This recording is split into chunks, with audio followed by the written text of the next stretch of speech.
Hello, everyone, and welcome to our webinar. Are we good, Rachel? Yes. Sorry. Thanks. Thank you for joining us for When Myositis Meets the Lungs, a deep dive into autoimmune interstitial lung disease. I'm Linda Cobert, TMA's Research and Communication Specialist, and I'm honored to be your host tonight. We are also grateful to Pfizer for sponsoring our dermatomyositis programming for Myositis Awareness Month. For those of you who are joining us for the first time, I'm coming to you from Charlottesville, Virginia, and we'd love to hear where you're coming from, tuning in from. Please add your name and place in the chat so we can all say hi. And be sure that your message is sent to everyone, not by using the drop-down box at the top of the chat. Since 1993, the Myositis Association has worked to improve the lives of those affected by myositis through research, advocacy, education, and support. Our vision is a world without myositis, and every day we work towards that vision together with you. Rachel, next slide. One moment.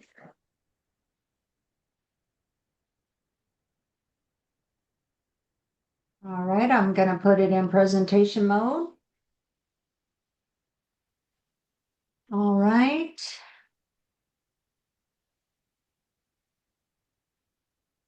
Go ahead, Linda. So our website has a ton of research resources and events and toolkits and more for Myositis Awareness Month. And we will be adding a link for that in the chat so that it's easy to click. Next slide. Before we get started, we'd like to do a little housekeeping. So TMA does not give medical advice, and we ask that every speaker disclose any potential conflicts at the start of their presentation. This webinar is being recorded and will be available on TMA's YouTube channel. If you have questions, we ask that you put them in the Q&A box, which you can find at the bottom of your screen. If you put questions in the chat box, they might be missed and we might not be able to get to them. Applicable questions that were submitted when you registered registered are being entered into the Q&A by TMA staff, so you don't need to resubmit them in the Q&A today. Questions that don't pertain to today's specific webinar may be answered in future programming. And feel free to use the chat to share your greetings to others in the webinar. Okay, I'm going to launch the poll. You can read the slide, and I will launch the poll.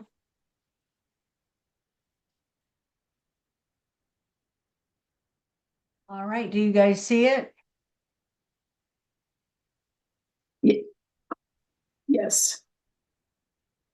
So I'll go ahead and read this. What have you done or are you planning to do to raise myositis awareness? We've got share your story or myositis back on social media. Had a conversation about myositis with a friend, coworker, or family member who did not know about myositis. Organized a first pitch, submitted a proclamation request or similar. Donated to TMA to support our mission. Wore awareness gear or decorated my space. Ask my rep to co-sponsor House Resolution 277 or other, please share in the chat. So far, we've only got 35% of people have answered, but please, I will share the results here in just a little bit. Okay, and to conserve time, I'm going to go ahead and close the poll and share. So the winner had a conversation about myositis, and that is wonderful because it's simple, right? It's very simple to do. Find somebody who doesn't know about myositis, maybe your dentist, and talk to them about it. So after that, shared your story on social media. So thank you for that. And other, please share in the chat and I will be taking a look at that. So I'm going to stop sharing this now and go to the next slide.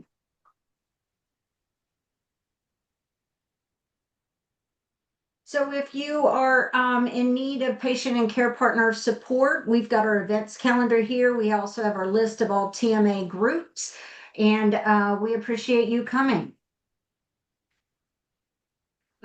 Please ask your representative to co-sponsor House Resolution 277. The link I will put in the chat when I am done sharing slides. And then, of course, please donate. We can't do the work that we do without you, so we appreciate anything you can give. All right, Linda, go ahead. Now it's my pleasure to introduce our first speaker of the evening, Julia Nickerson. Julia is the beloved partner of Nori Kunen, whose story you will hear shortly. Julia is also president and co-founder of Nori's Fight, a 501c3 nonprofit dedicated to raising awareness, promoting early detection, and furthering advancements in treatments for anti-MDA5 dermatomyositis and interstitial lung disease. Among Nori's Fight's first projects is to support TMA's myositis visiting professor program, which aims to educate clinicians about anti-MDA5 dermatomyositis. Welcome, Julian. Thank you for being here. Thanks, Linda. Hi, everyone. As Linda mentioned, I'm Julia Nickerson, co-founder and president of Nori's Fight. This foundation was created in the memory of my partner, Nori Kunen. Nori to everyone who loved him. While the story I'm about to share is difficult, I want you to know that it is also a story of hope and purpose, and that there are a lot of people working to change the outcome of this disease, two of whom you'll get to hear from today. Next slide. Nori had this rare and beautiful gift. He made you feel like you were the only person in the room. He had a smile that radiated warmth and made everyone feel seen. He was young, vibrant, ambitious, and dedicated. Known for his bright Hawaiian shirts, some of which you can see him in these pictures. He even started Hawaiian Shirt Thursday at work, which is still going on. His promotion to vice president at a company he had worked at for 17 years had just been announced when this all began. Next slide. Just after that announcement, on March 2nd, 2024, Nori was playing old man soccer with his friends.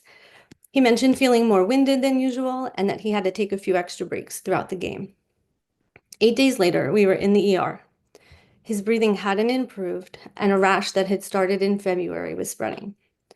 We were told it was pneumonia, and we were sent home with antibiotics. A week later, we were back in the emergency room. His oxygen had dropped so low that he had to be admitted immediately. And over the next 4 days, his oxygen needs escalated rapidly, and on March 21st, he was intubated. We didn't get his actual diagnosis, anti-MDA5 dermatomyositis with rapidly progressive interstitial lung disease, until April 5th. And by then, it was already a battle. Over the next 2 months, we tried everything we could. But on May 29th, Nori passed away surrounded by his family. It happened so fast. And the whole time we kept wondering, what if we had known sooner? And I still think about that today. Next slide. After losing Nori, we knew we had 2 choices: stay in the darkness or try to create something meaningful from the pain. So with his brother and best friend, we started Nori's Fight. And our mission is simple: to raise awareness of this rare disease, to push for faster diagnosis, and to fight for research and better treatments. Although the world is missing one of its brightest lights, our purpose now is to keep his light shining by sharing his story and fighting for others still in this battle.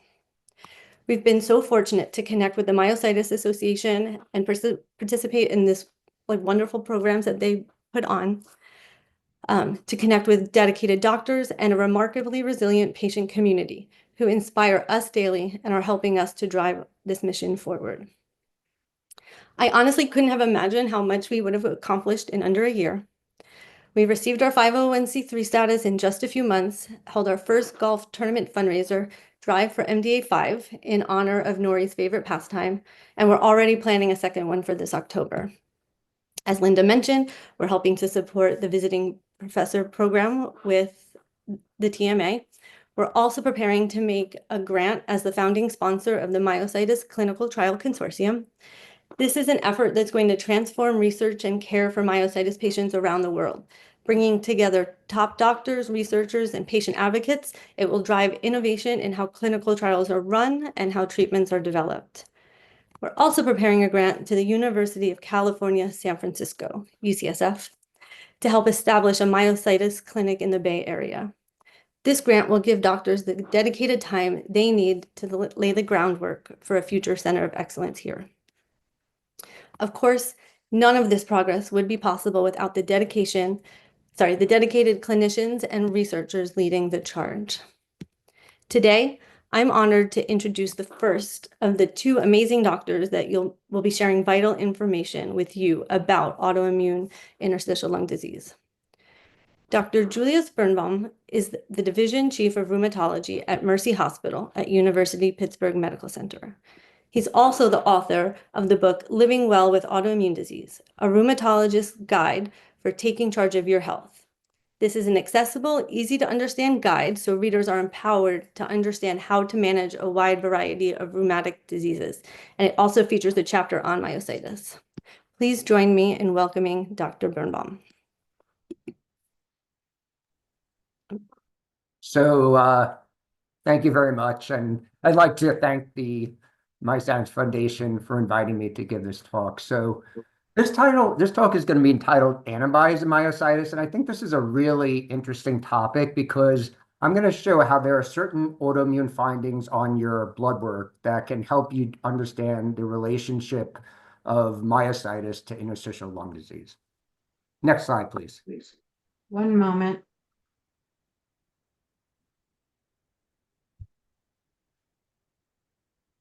I've got to put it in to present. It's asking me to present in Teams, which I think will be fine. One moment. Here's the little slide deck thing. Okay. Can everyone see the slides? I am having a They're not in presenter mode. Yeah.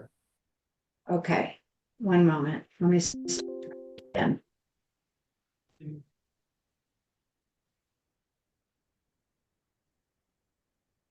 Are they in presenter mode now? Yes. Yes, now it looks great. Okay, now next. let's go forward. Okay, there you go.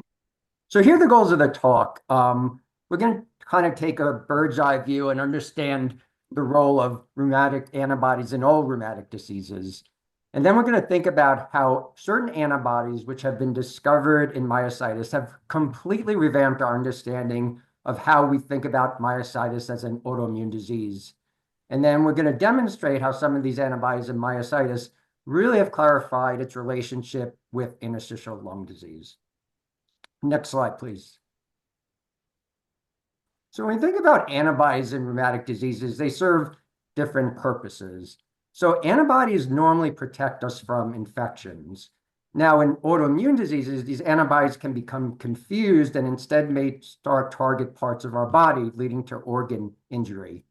But what we could do in return is that we can actually exploit and identify antibodies to help diagnose autoimmune diseases, establish prognosis, and identify disease subtypes. But in order to appreciate how we use antibodies in myositis now, it's worthwhile considering how myositis was conceptualized as a disease when I was a neurology resident in the late 1990s. Next slide, please. So this is how myositis was thought about in the 1990s. The types of autoimmune myositis, really only two. So one was polymyositis, and two was dermatomyositis associated with rashes.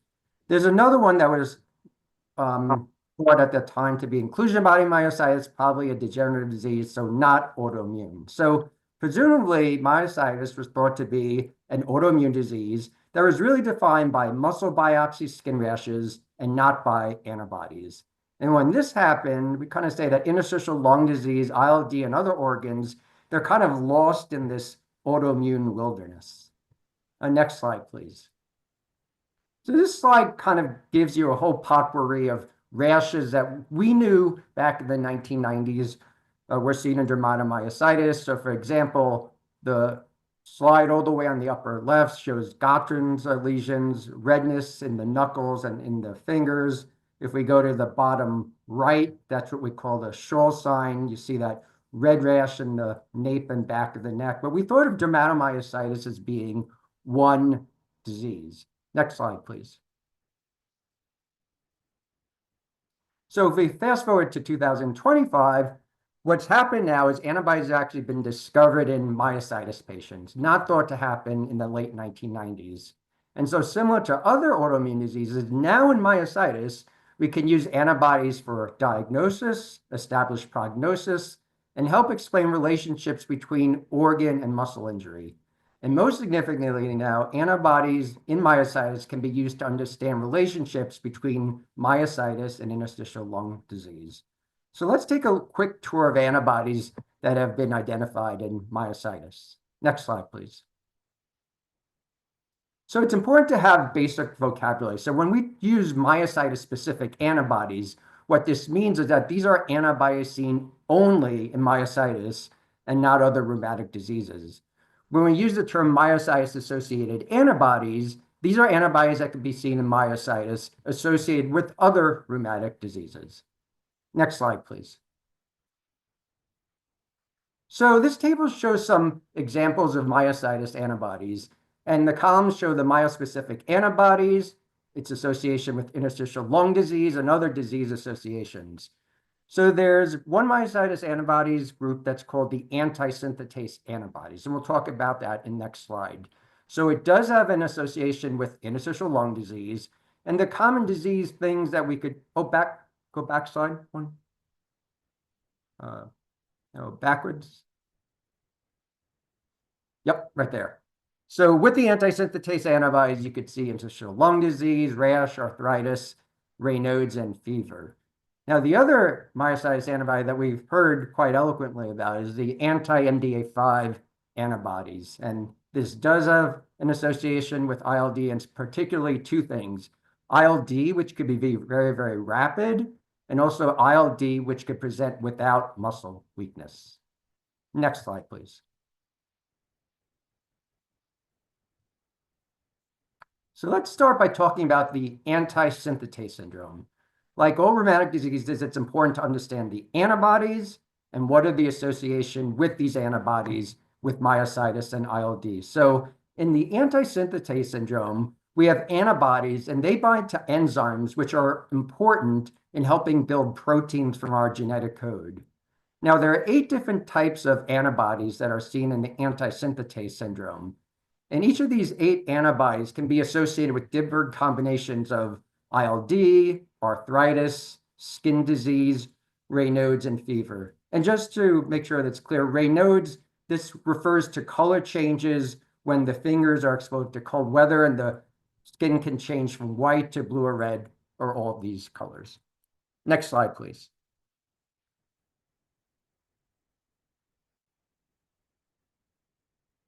So I want to take some time in this slide. So this is what we talk about when we think of the anti-synthetase syndrome. So obviously in this talk, the bottom right, look at a chest x-ray, and that's interstitial lung disease, ILD. But what else do we see in the anti-synthetase syndrome? So if you look in the upper left, you see kind of this peeling rash off the thumbs. That wasn't recognized early in the 1990s to be a skin manifestation of dermatomyositis, but now we colorfully refer to this as mechanic's hands. And if you look in the top row, the middle side, you'll see a lot of the fingers being affected by mechanic's hands. The top row all the way on the right, you see a hand being affected by arthritis. The lower row all the way on the left, you see episode of Raynaud's. You see the 4th and 5th fingers having a certain whiteness pallor to it. If you look in the bottom row, the middle side, there's a temperature reminding us that fever can occur at the anti-synthetase syndrome. So it's really remarkable, just by virtue of identifying certain antibodies, we've now been able to understand that ILD can be associated with mechanic's hands, joint pains, Raynaud's, and/or fever. So next slide, please. So each of the anti-synthetase antibodies have different relationships between myositis and ILD. So the most common anti-synthetase antibody is referred to as the anti-Jo1 antibody. And if you have this anti-Jo1 antibody, you'll have ILD in a combination, but most frequently with myositis, inflammatory arthritis, rash, and we just showed the mechanic's hands as well as Raynaud's. Now, as we build towards understanding different other antibodies associated with anti-synthetase syndrome, an interesting picture starts to emerge. So one antibody that we see in anti-synthetase syndrome is the anti-PL12 antibody. And this is interstitial lung disease. You can have ILD with minimal or even no findings of muscle weakness. So this is a somewhat heretical finding, but just think about it. Can you actually have myositis without muscle disease? And can you really have myositis just with ILD and no muscle weakness at all? Next slide, please. So the answer is you can. And this is the story that epitomizes anti-MDA antibodies. So we refer to this as clinically amyopathic dermatomyositis. And the term amyopathic means that there is no weakness. So you have the rash of myositis, but without having the muscle weakness. And it can definitely present with rashes without muscle weakness. And the rashes are a little bit different than we typically see with other dermatomyositis rashes. So next slide, please. A bit like this, doesn't it? Only not as bad. Look at the... So this anti-MDA, and we would, so go back just to one more. Let's go back to the picture of the rash. Right there, perfect. So these are the rashes that you could see with MDA5 antibodies. So on the palmar part of the fingers, you kind of see these papules, these pearl-like rashes on the way on the left. And you tend to see other things in anti-MDA5 rashes. The top finger, you could see an ulcer there, and the middle finger, you could see a lack of blood flow leading to severe gangrenous changes. So a lot of injury to the blood vessels of the fingers. So these are the rashes. And next slide, please. So a little bit more about anti-MDA antibodies. So actually, you can, in anti-MDA syndrome, you can have ILD occurring without muscle weakness or even without a rash. So the ILD associated with anti-MDA antibodies, it tends to be severe and rapidly progressive. But what's really remarkable is that now that we've identified anti-MDA5 antibodies, if treatment is started, that you give patients a much better outcome. And now that we recognize that this rapidly progressive ILD with MDA5 antibodies is actually an autoimmune disease, this shifts something. So perhaps anti-MDA5 antibodies can be associated with a picture of clinical syndrome that's actually potentially treatable. Next slide, please. So just some further points about this is, again, just to reaffirm that anti-synthetase antibodies and anti-MDA5 antibodies are myositis-specific antibodies that are associated with ILD. You can have ILD with minimal or even no findings of muscle weakness. So other myositis-specific antibodies that we haven't had time to go into tonight, they do have important relationships with other features that you could see with myositis. So for example, there are myositis-specific antibodies that could be associated with a higher risk of cancer, but these alternative myositis-specific antibodies are not associated necessarily with a higher risk of ILD. Now, we've talked about myositis-specific antibodies. Now, we also have myositis-associated antibodies, and this suggests how myositis can be related to another occurring rheumatic disease. Next slide, please. So really what I wanted to try to highlight in this slide was how we use these myositis-associated antibodies and what other rheumatic diseases we think about. So the top column, the column on the left refers to the rheumatic diseases. The middle column refers to antibodies and certain clues. So for example, myositis with scleroderma, you might see certain antibodies, anti-SCL70.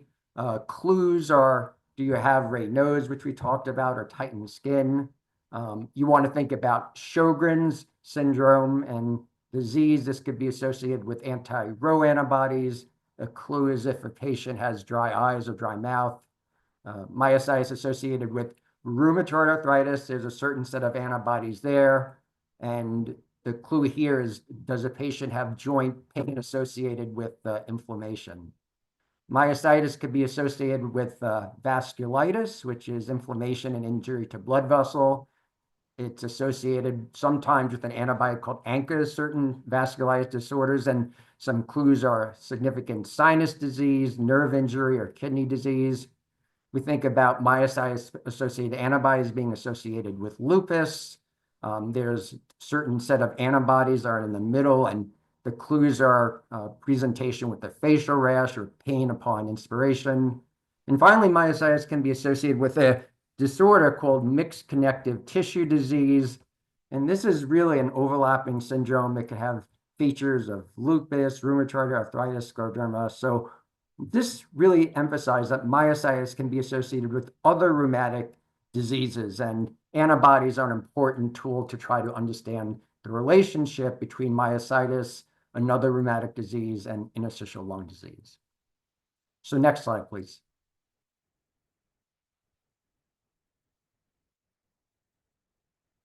So this is the last thing that's really interesting. So I showed you some antibodies that are associated with lupus and Sjogren's, but in some cases, you can actually have these myositis-associated antibodies without a clue that you have another, without a clue that you have lupus, without a clue that you have Sjogren's.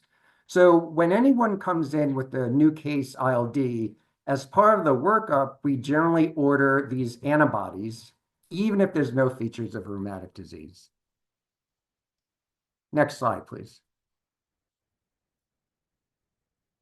So the take-home points about this talk and myositis-specific and myositis-associated antibodies are the following.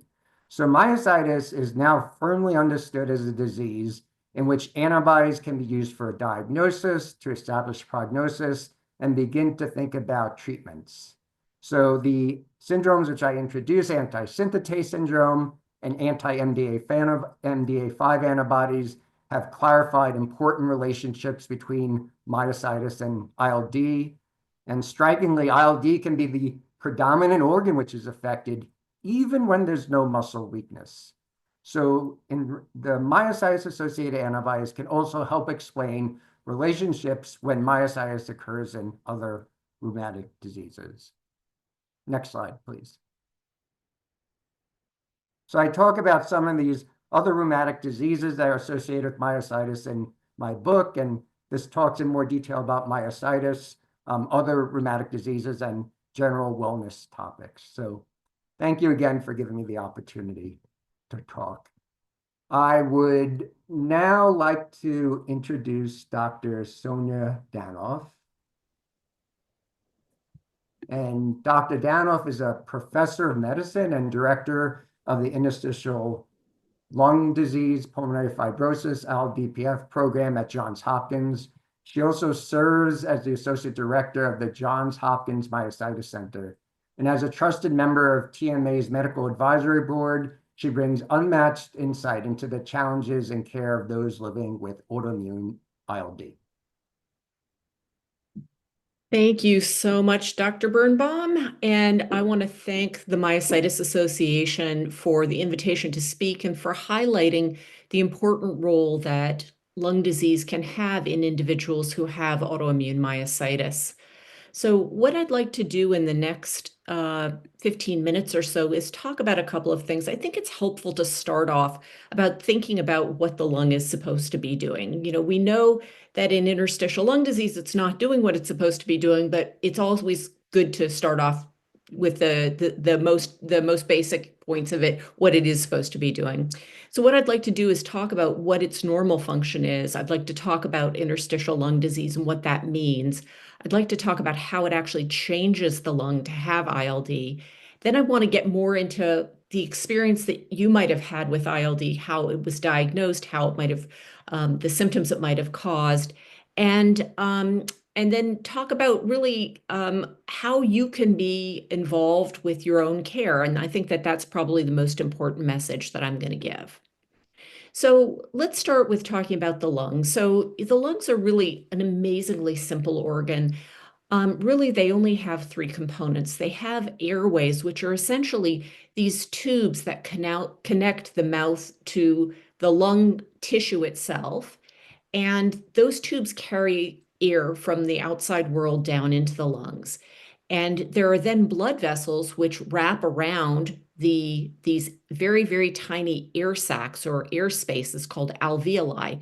And those blood vessels are incredibly important because they bring the red blood cells very, very close to the space where the air enters the lung, and it allows oxygen to be absorbed from the lung.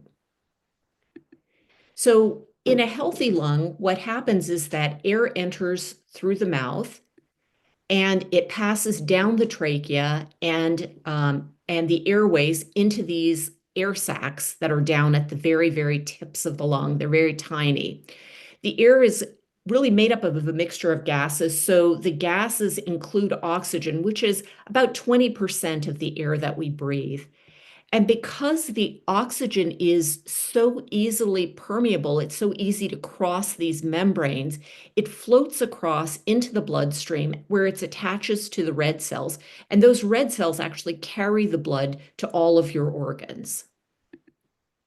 So when interstitial lung disease occurs, essentially what happens is that there's inflammation, or the immune cells that you heard Dr. Birnbaum talk about, they get activated. And unfortunately, they make an error and they recognize part of what is normal in you, that is your lung. And as a result of that, they damage the space where that very important interface between the air space and the blood vessel. And if the inflammation lasts long enough, it can cause scarring, which is also known as fibrosis. So when you think about how this looks, if you were to look inside the lung, essentially what happens is that this very important connection between the air spaces and the blood vessels which run around them is actually disrupted by the deposition of inflammatory material. And when that happens, it makes it much more difficult for oxygen to get from inside the lung to inside the blood vessels and then to get delivered to the rest of your tissues. And the reason you need the oxygen is that it allows all of the cells in your body to burn fuel efficiently, just the same way oxygen is needed in your car's engine in order to burn the gasoline effectively. So how is interstitial lung disease diagnosed? Well, unfortunately, often the way it's diagnosed is that symptoms come first. And so perhaps a person notices that they're short of breath, often with activity, and specifically they might be doing things like walking around and notice that they can't walk as easily as they had before, or perhaps activities that had been simple before, like carrying laundry up the stairs, is now suddenly very, very difficult. A couple of other very common symptoms are cough and fatigue. Now, because these are very common problems, it sometimes takes a while for people to recognize that it's not just, oh, I'm a little overtired, or maybe I have a cold. And when one comes to a doctor, the things that alert the doctor to thinking, or the healthcare provider to thinking about whether there might be interstitial lung disease, firstly is this sound of crackles that can be heard in a stethoscope. And that sound is very much like the sound of Velcro being pulled apart. You've probably heard that kind of snapping or crackling sound. And when the lung is injured in interstitial lung disease, we can hear that crackling sound. There may also be other tests done, like chest x-rays or CT scans, and I'm actually going to show you what these might look like. For anybody who's had interstitial lung disease, you're aware and familiar with this idea of pulmonary function tests, which are also called breathing tests. And those are very helpful for allowing us to understand to what degree the lung has been affected. The CT scans and the breathing tests are sort of complementary in helping us understand how much the lung has been injured. Fortunately, at this point in time, lung biopsies are very rarely needed. And so in general, we don't expect that those will be done. And then there are other tests, and you heard from Dr. Birnbaum about the many lab tests that we do, the antibody testing we do to try to better understand the interstitial lung disease. And sometimes we also do echocardiograms, which are pictures of the heart with sound waves to understand if the heart has been injured in any way. So I said I would show you a CT scan, an example of a CT scan. So if you look at the CT scan on the left side, you can see what a normal lung looks like. And so the features that I'd have you draw your attention to are firstly that the lung is largely black, and that's because air doesn't reflect X-ray beams. And so where you have air in the lung, you have areas of blackness. Now, the edges of the lung, you can see these bright white areas, those are actually the ribs. You can see sort of tiny flecks of white in the lung, and that's normal. That's actually the supporting tissue of the lung. It's the area that holds the alveoli, is this supporting tissue. Now, if you look in contrast at the image on the right, you can see that where the lung was largely black on the prior CT, on the normal CT, when one has interstitial lung disease, the lung actually develops this kind of white appearance. And essentially what that is that it's the deposition of the inflammatory materials in the lung in the space that should be very small and bring the alveolus very close to the blood vessel. Instead, there's more tissue. And so the tissue expands, and that's what we can see on the CT scan. Now, you also heard about how in the diagnosis, there are lots of labs that are drawn. And so Dr. Birnbaum really nicely described how during the diagnostic process, we draw these antibody tests to really understand what kind of autoimmune disease this is, to try to understand how it might behave. There are also some other basic labs that we generally draw, like blood counts and chemistries, and those help us understand whether there are other parts of the body that have been affected. So for instance, sometimes if the muscles are affected, as we often would think about in something called myositis. And it also allows us to rule out other types of interstitial lung disease, so interstitial lung disease that are not related to autoimmune diseases. Then during treatment, once a medication has been started, we do lots of labs to monitor for safety with medications. And that's incredibly important because we know that the treatments we have are very effective, but they can also have side effects which can be very significant. So we need to make sure that the medications are being used safely.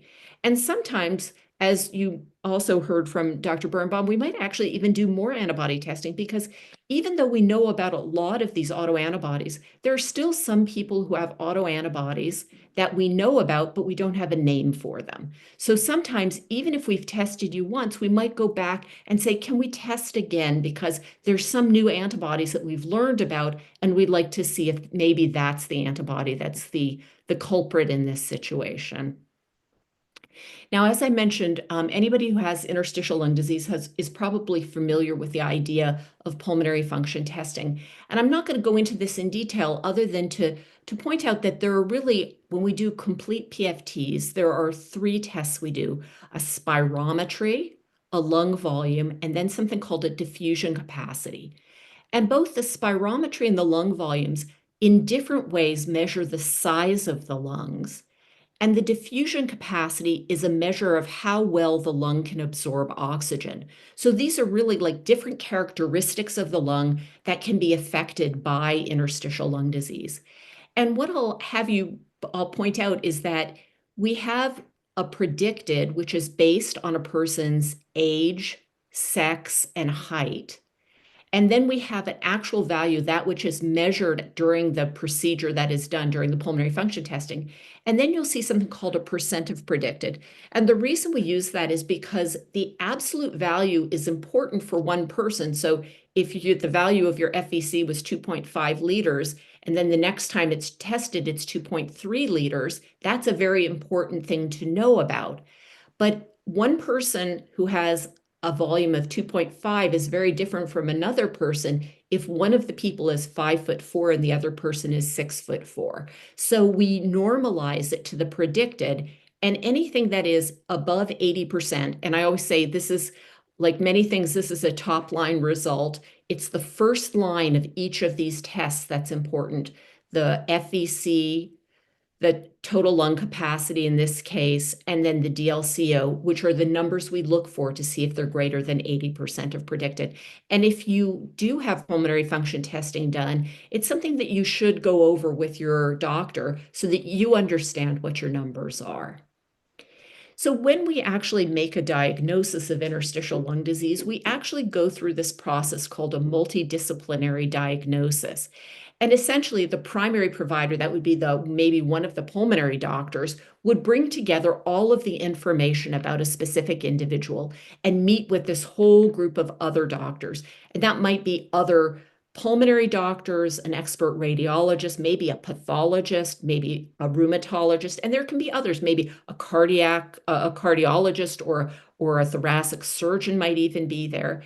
And really, the purpose of this multidisciplinary meeting is to come to a consensus about what the likely diagnosis is, or to say, gee, I need more information. So if a patient comes to me and they're being diagnosed with interstitial lung disease, just as you heard from Dr. Birnbaum, I'm going to get a number of labs.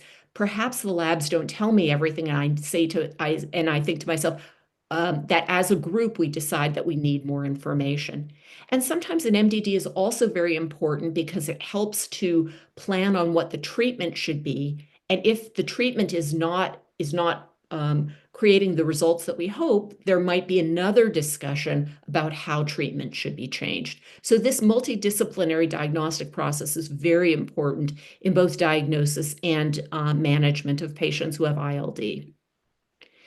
So sometimes I'm asked, why does it take so long for a person to get a diagnosis of interstitial lung disease? And I have to say, this is often the most frustrating piece for many people. And I think you heard this very much from Julia when she was speaking. Part of the problem is that the symptoms of ILD are kind of nonspecific. So cough, shortness of breath, tiredness, that could be I have bronchitis, or it could be I have interstitial lung disease. And so very often the symptoms get attributed to something else. Sometimes people think, oh, gee, well, I'm just getting a little bit older. Maybe that's why I'm short of breath. And it often takes several times of going to see the doctor or to see your healthcare provider before it becomes obvious that there's something more or something bigger that is going on. And often it takes further testing. So if the first time you're seen by a doctor, there aren't, say, a chest X-ray or CT scan done, and that might not be, for most people who have bronchitis, it might not be necessary to do those things. But it may take getting to that point for it to become more obvious that it's an interstitial lung disease. And then once there's a diagnosis of interstitial lung disease, it takes time to get all of the testing that's necessary to really define what's happening. Just as you heard about the antibody testing, we need to get a high resolution CT scan. And then after all that information is gathered together, then it's discussed by a multidisciplinary group. And there may be a request for even additional information. So there can be some delay in making the diagnosis. But once the diagnosis is made, I think that it should be very clear that that's what's going on and what the next steps should be. So what can you do to help? What can a patient or caregiver do to help in making the diagnosis? And any of my patients will probably tell you this. And for many, many years, I have encouraged people to keep notes of what's going on, because when something happens, it seems so clear in your mind. But then as time goes on, it becomes a little more confusing, like when did that happen or who said exactly what? And I actually really like people to keep a hard copy of their important tests. Now, as medical care is more portable, we tend to see patients who might be coming from out of state, and we don't always have access to your electronic health records. So keeping a copy, you don't have to have everything, but the important tests like your breathing tests or your antibody testing. And when you are seeing the doctor, ask why the test is being done. What is the result going to tell you? How is that going to change what's going to be done?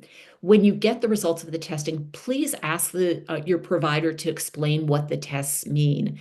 And before you go to see the doctor each time or your healthcare provider, I would encourage you to sit down and make a list for yourself of what has changed since the last time you saw your provider, and also put together a list of questions. I love my patients who come in who have a list so that they can say to me, these are the things that I really want us to discuss today. Because really, you are your own best advocate.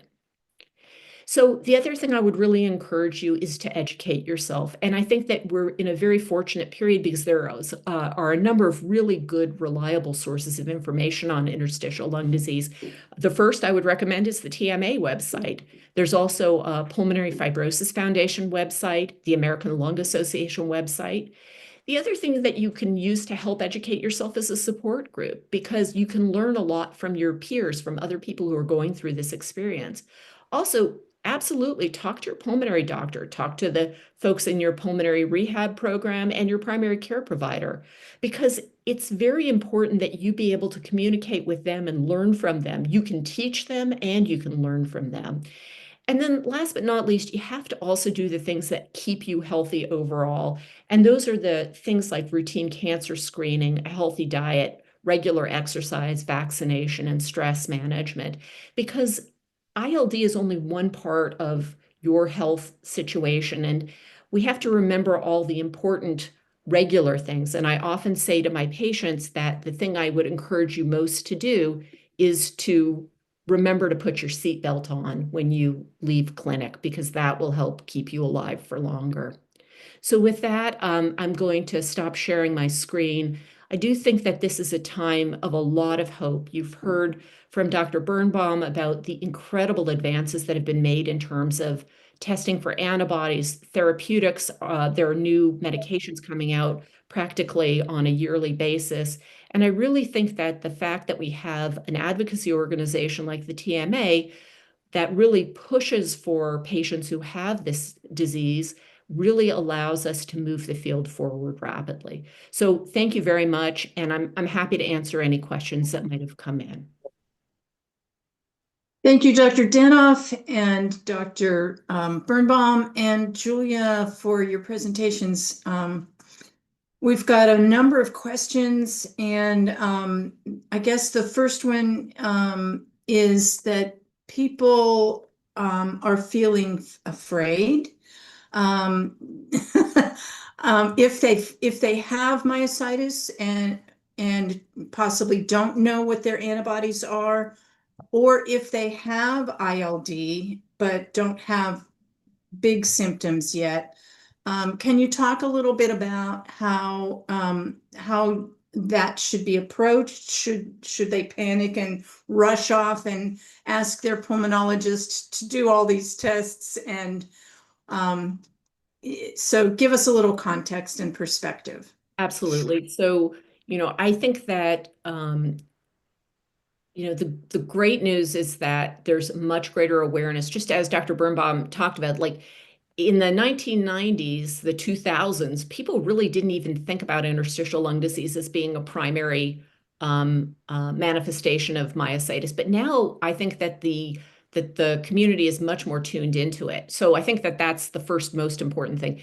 The second thing is that you are your own best metric. Anybody who's come to see me in clinic will know that I always say, are you exercising regularly? And the reason I want people to exercise regularly, aside from the fact that it's really good for your general health, is because that makes you the best person to tell me if anything is changing.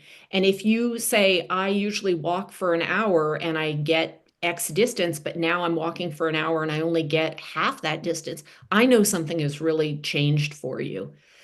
If you have concerns, I would talk to your rheumatologist or whoever follows you for your myositis. If you're somebody who has ILD, I hope you're meeting with a pulmonologist, a pulmonary doctor, and that you're getting your pulmonary function testing done. But I don't think there's any reason to panic. I think that you have knowledge is power, and you have knowledge. So that gives you the power to have more control over your care and the outcome of your disease.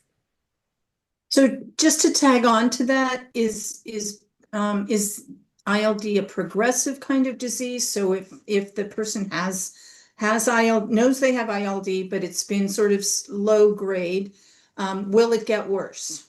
So part of the reason I love taking care of patients with myositis is that, although it's not true for everybody, on the whole, most patients who have myositis-associated ILD, who we meet in a clinic, not in an ICU, as you heard about Nori's story, they tend to either stay the same or get better.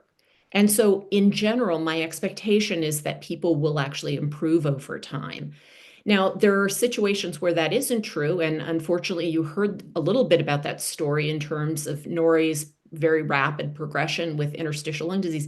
But that's a rare presentation, but it's a very important presentation, and one of the reasons that we really try to focus to teach our colleagues about that, since it's such an important disease entity to know about. And so what's the percentage of myositis patients that have lung complications? Can you say that? Well, I think Dr. Birnbaum really started to talk about that. It depends what antibody you have. So if you have an anti-synthetase antibody, as he talked about, whether it be Jo1 or PL12 or PL7, then you have a much higher likelihood of having interstitial lung disease. So maybe anywhere between 50 and 80%, maybe even higher.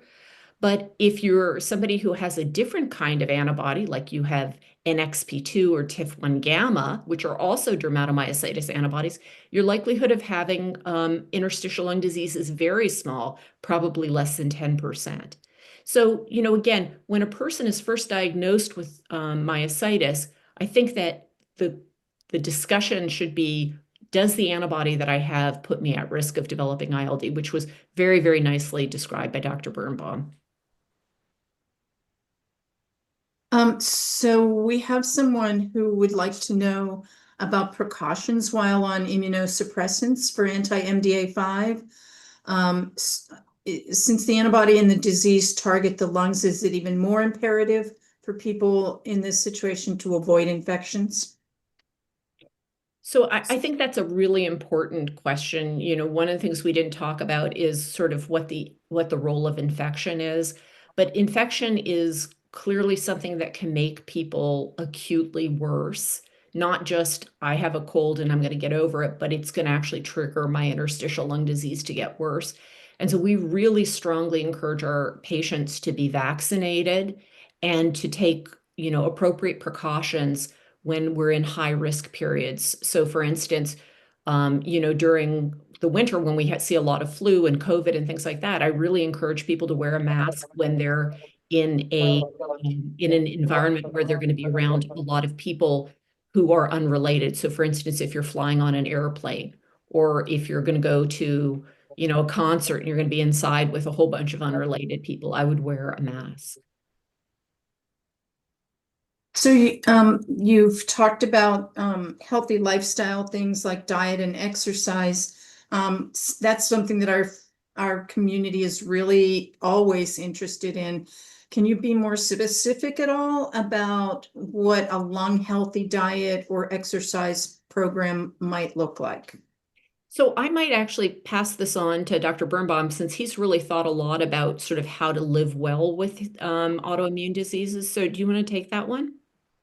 Sure. So I think it's a great question. I mean, I think the other thing is how you take care of yourself from an emotional standpoint and what you can do to be positive. So one of the things is about exercise. It not only promotes lung health, it helps with your muscle weakness, but it really engenders a sense of well-being. It establishes a certain sense of resiliency. So I think that's really important. I think exercise, do whatever, even if it's a few steps. If you're just taking a walk, do you want to do it with a friend? Do you want to do it in a trail that brings some sense of tranquility? I think that's really, really important from the standpoint of exercise. And again, it engenders resiliency and inculcates a sense of self-empowerment. Diet's diet. I mean, there's a lot we can go across, but it's basically what I yell at my kids: healthy diet. And what you do is you people know what junk food is, and you want to be able to cheat now and then. But it really is important to eat a healthy diet. All the things that we hear about, food, vegetables, fruit, have a lot of different colors on your plate. And again, that sense of diet is going to give you energy. So it's diet and exercise in a sense of, ensuring that your disease is well taken care of from a lung, muscle standpoint, but also allowing you to be more invigorated so you can live the life you want to live with ILD and myositis. So those are helpful and really hopeful ideas to empower patients. Are there can you say a few words of comfort and hope that you might sometimes give to your patients to boost them up?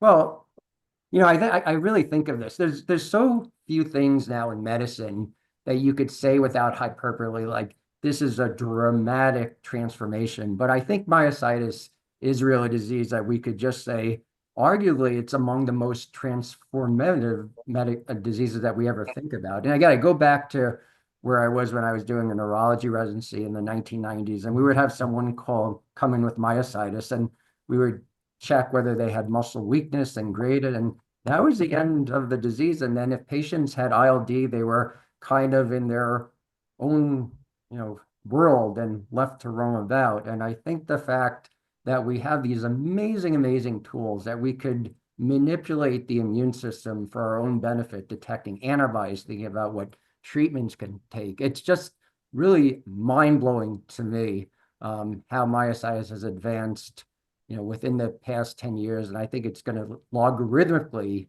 advance at a breathtaking pace in the next 5 to 10 years. Thanks. Dr. Danoff, would you have anything to add to that? I absolutely agree with Dr. Birnbaum. Nobody wants to be ill, and certainly having interstitial lung disease and myositis is a very significant burden. But I do think that we are really in the most amazing time in terms of improvement in our ability to know what the disease is and how to treat it. And I think this is exactly why research is so important for all of our community. And, that's what's going to drive us to get a cure for this disease. And we hope that it comes very soon so other families don't have to experience what Julia and Nori's family did. So please, in every way you can, support research and make sure you tell your representatives in government that funding research is actually important to save lives. Sure. Well, sadly, that's all the time we have for this evening. Thanks again to our speakers, and thank you for joining us. And thanks Pfizer for sponsoring our dermatomyositis programming this month. Something to look forward to coming up this Thursday, May 15th, we have dermatomyositis diagnosis day. So you can learn from and connect with other members of the community who know exactly what you're going through. We have Ask the Experts at 4 o'clock and a cafe chat where you can connect with other patients and caregivers following that presentation at 5.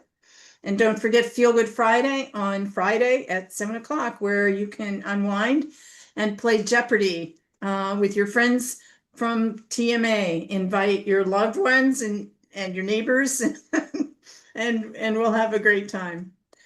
You can register for these events on our calendar at myositis.org. And thank you to Rachel for putting those links in the chat. And so that's all we have for the webinar tonight. And thank you for being here.